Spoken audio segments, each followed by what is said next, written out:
veut être jeune. Rester jeune, n'est-ce pas un impératif? Un devoir évident?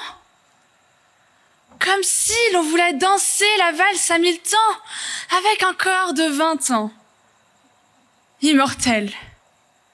La jeunesse est intemporelle et pourtant la jouvence éternelle n'est qu'un idéal. Mais alors vient un paradoxe réel. Le monde actuel ne nous ferait-il pas perdre notre jeunesse? Moi, Emma, je pense que la jeunesse a la singularité de s'exprimer dans la pluralité. Alors oui, il existe plusieurs jeunesses. Dans une société gouvernée par les inégalités, elles ne sont pas épargnées. C'est vrai, il y a la jeunesse qu'on approuve et celle qu'on réprouve.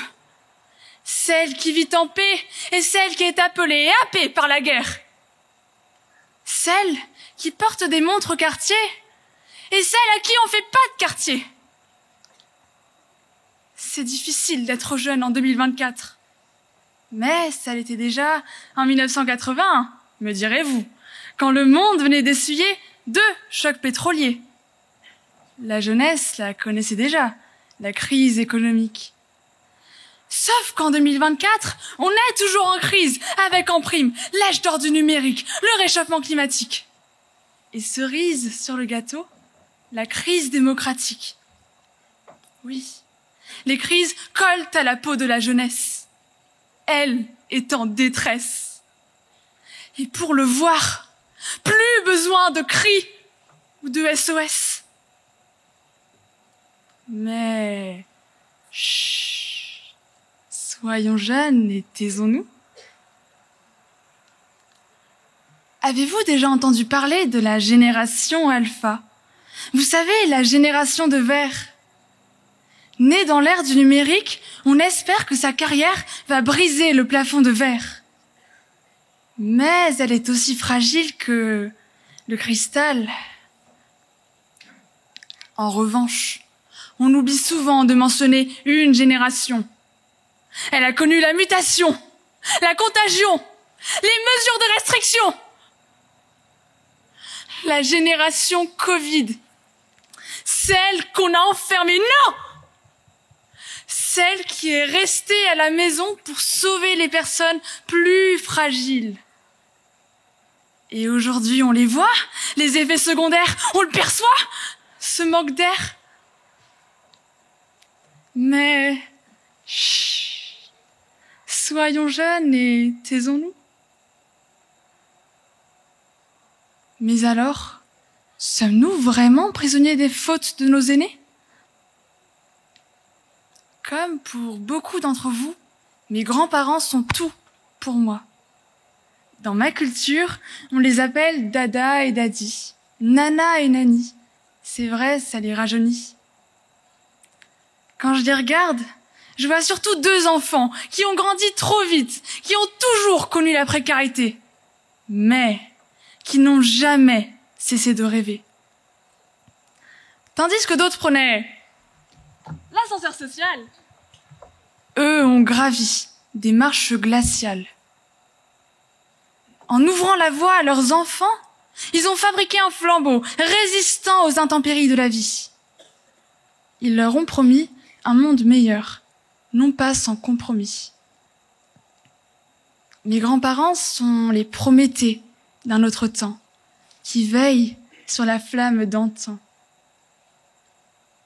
Alors non, mesdames et messieurs, nous ne sommes pas prisonniers, bien au contraire.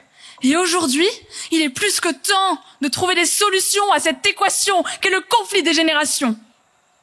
Les vieux d'un côté et les jeunes de l'autre, c'est terminé. Assez! Crevons l'abcès. Parlons maintenant de Maurice, mon île, où la toupie du changement a cessé de tourner depuis bien trop longtemps. C'est vrai, la jeunesse mauricienne n'est qu'un faire-valoir, oui, nous sommes des outils de pouvoir, des accessoires discriminés et disqualifiés du jeu de société. Après tout, le sourire figé des politiciens ne saurait le nier. Récemment, ils ont mis en place l'Independence Scheme. Plan d'indépendance. Ça sonne faux. Mais je dois l'avouer, 20 000 roupies versées aux jeunes de 18 ans, c'est plutôt alléchant. En tout cas, moi, je prends. Et puis, moi aussi, je vous dois une confidence. À Maurice, on aime bien jouer au roi du silence. Et quand les jeunes votent blanc, tout à coup, il y a un gros blanc. On dirait presque que l'hurlement et que le Parlement élu ne parle pas. Non, il ment.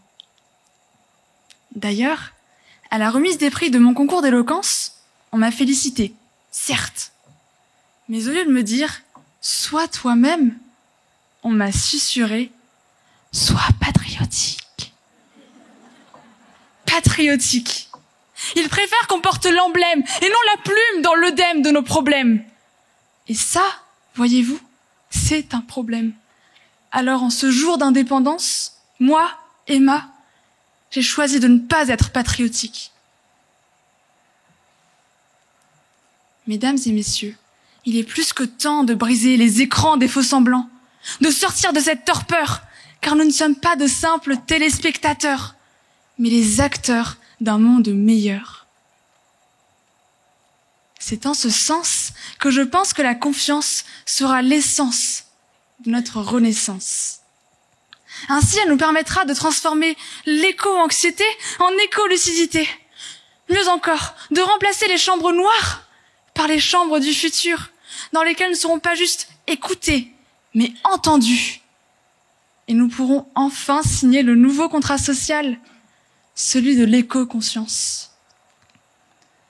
Et alors, je repense à ma daddy, dont l'âme danse non pas sur la valse à 1000 temps, mais le Sega d'antan.